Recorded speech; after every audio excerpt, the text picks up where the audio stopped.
The hardness of a halogen bulb, more than I could have imagined. To be honest, I hit it many times with the calipers. It's all still intact. Finally found a flaw in the tip of the halogen bulb. Against the tip of a halogen bulb, a light tap will shatter the bulb.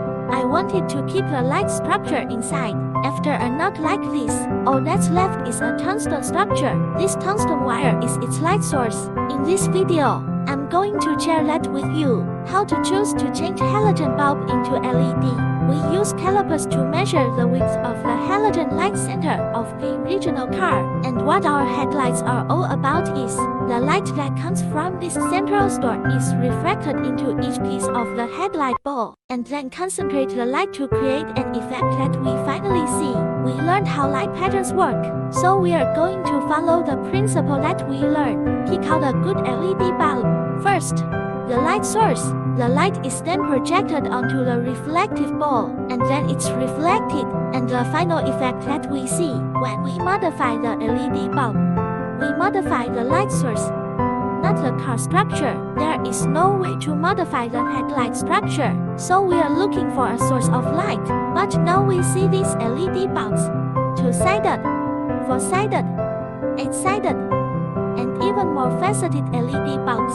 It always has a copper column or heat sink in the middle. We call these copper columns or heat sinks a substrate. The LED light source is attached to these substrates, but the thicker the middle of the substrate, the greater the distance created between the light sources. There's no way to create a filament effect.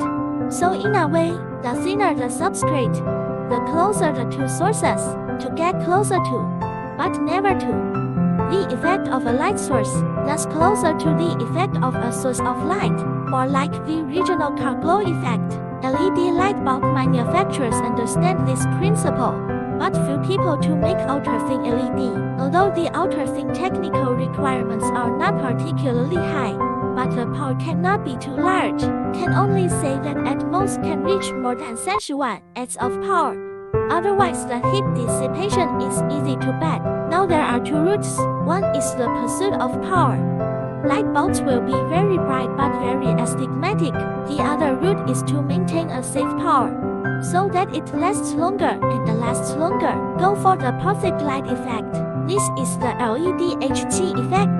Now we put in the original halogen bulb. If you shine it on the wall, there's a very clear cut-off line. This is the bulb from the original car. Retrofitted LED bulbs do not achieve this effect, because there is always a substrate in the middle of it. If you like my video, be sure to give me a follow and contact me.